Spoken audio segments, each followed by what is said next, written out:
Yo guys, what's up? My name is Jack2505. This is 2505 Gaming, and today we are going to be discussing the trait system in Undisputed Heavyweight category and how to use these traits to your advantage in your fights. Now, don't forget to like, share and subscribe to the YouTube channel and follow me on all the rest of my social media. Now, traits are like perks for each fighter. Some are positive, some are negative. It's important to know exactly what your fighter is good at, and your opponent's strengths and weaknesses. Let's start with the greatest, Muhammad Ali, with his positive passive, float like a butterfly, slip speed increase by 15%. So taking advantage of slipping over blocking at times will benefit you if you time it right. This can flow quite well with sting like a bee. Increased damage dealt from counter punches thrown by 10%. Now, Muhammad Ali can be effective and annoying with these counter punches. When used effectively, it can send opponents into a daze easily. His passive negatives are dodge speed, which is reduced by 15%, and reduced chance to knock down opponent from counter punches thrown by 10%. We move on now to Frank Bruno, Britain's favourite son in the 80s and 90s.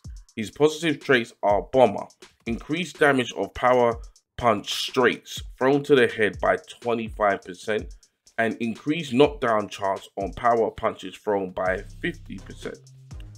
Knockout artist, increased chance to knock down opponent with punches by 15%.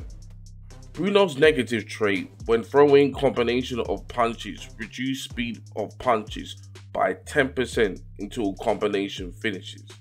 So Bruno's all about those power shots. No messing around with combos because he's too slow for that. Throw the shots that matter. Smoking Joe Frazier is next with one positive trait. Smoking left hook. Increased chance to knock down opponent with left hooks by 15%. His negative passive is decreased chance to knock down opponent with right hooks by 15%. It looks like Joe depends heavily on that left hook and it can make him predictable, but if he catches you with that left hook, it's good night.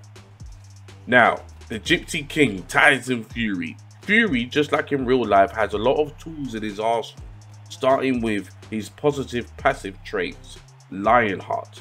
Increased ease of getting up by 10%, so it looks like you got a nail Fury to the floor.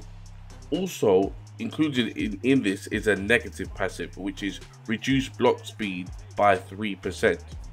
Second wind is a great positive for Tyson. After getting knocked down, deal increased damage by 25% and reduce stamina cost by 25% for 30 seconds. So if you knock down Tyson, you gotta be careful when he gets back up. So it could be you down on the canvas, and you gotta weather the storm as well. So be careful once Tyson Fury's been knocked down, because he's coming for you. Third wind. During rounds 1 to 8, all damage dealt by punches reduced by 5%, and after round 8, stamina recovery is increased by 10% after each round. So this confirms that Tyson is built for 12 rounds and will be extremely effective in the later rounds. And switch hitter, fights with 100% proficiency when in the opposite stance to default. Tyson can be tricky in this stance, switching it up and still being really effective. We move on now to Eddie Hall, the Beast, world's strongest man with one positive trait, which is Powerhouse. Increased damage of power punches thrown by 20%, and his negative trait, reduce damage of normal punches by 10%. Now, I'm not going to lie to you guys, I had a hard time with Eddie, I nearly said Eddie Hearn there, Eddie Hall. It's tough to do anything with him. Maybe I could do a challenge run with him one day in the game's, late into the game's lifespan. Next up, Roy Jones Jr. Roy's got some great traits here, starting with Loosey Goosey. When in loose movement, receive increased damage from all punches by 25% and deal increased damage from all punches by 25%. High risk, high reward trait here for Roy. Good for players who want to play aggressive and are aware of the risks. Untouchable.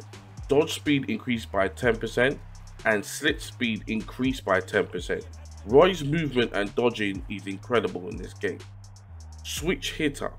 Fights with 100% proficiency when in the opposite stance to default.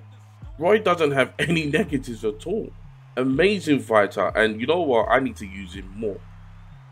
The Juggernaut, Joe Joyce, the world's best trash talker, and has the following. Positive granite chin. Reduced chance to receive flash knockout by 25%, and his negative passive increased damage taken to block by 5%. So, looks like Joe can take a punch, but doesn't really have anything else special about him in regards to the traits. I think they need to provide more positives in regards to his jab, but this is all that the Juggernaut has at the moment.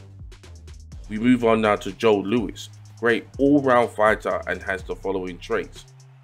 Positive passive, powerhouse, increased damage of power punches thrown by 20%, and the negative passive is reduced damage of normal punches thrown by 10%. Right hand bomb positive passive, increased chance to knock down opponent with right hooks by 15%, and the negative, decreased chance to knock down opponent with left hooks by 5%. I've been using Joe Louis quite a lot, and I think he's a great heavyweight to use, in particular for his speeds, combinations and hooks. Rocky Marciano, who's all about those power punches. Starting up with Lionheart, increased ease of getting up by 10%, which is the first positive trait. Then the negative, reduced block speed by 3%. Powerhouse, increased damage of power punches thrown by 20%, and reduced damage of normal punches thrown by 10%. Marciano is all about the power punches, and timing them well can earn you victory even when the odds are against you. Alexander Usyk, the slick man from Ukraine, and has some interesting traits here, starting with Distance Keeper. Increased damage dealt from jabs thrown by 20%, and the negative passive, decreased damage dealt from hooks thrown by 5%. The positive passive, the Prince, increased damage from all directional punches by 10%, and standing still when throwing punches is actually a negative with Usyk, and it's basically reduced by 5%. Usyk can be annoying to play against when used well by your opponent, and at the same time, if you master Usyk, you'll be hard to catch. So basically with Usyk, it's stick and move and sliding and things like that to really use him well. And finally, the Bronze Bomber, Deontay Wilder, and it's pretty obvious where this guy's strengths are. Bomber, increased damage of power punch straights thrown to the head by 25%. Increased knockdown chance on power punches thrown by 50%. Bombs away, damage of all punches thrown increased by 10%. And the negative is Wilder's punch accuracy is reduced by 5%. Positive passive, powerhouse, increased damage of power punches thrown by 20%, and the negative is reduced damage of normal punches thrown by 10%. Hooks and power punches are the key to Wilder. I found that using the left hook power shots are so effective with Wilder and leads to stuns and then knockouts. Wilder is all about that forward aggression and well-timed power shots. Your opponent knows it's coming, one wrong move and they're on the floor. Reading and learning about the traits has helped me a great deal. Understanding about which fighter is strong and weak against certain things. And also, it's the key to understanding the game and will lead to more victories. Once I understood this, the game started to make more sense, and I seriously recommend reading and learning the traits of each fighter. So this is a trait talk for the heavyweight division, guys. Tell me what you think of the trait system. How do you use your traits for your fighters? Let me know in the comment section below. Now, thank you very much for making it to the end of the video. My name is Jack2505. This is 2505 Gaming, and I'll see you in the next video. Peace.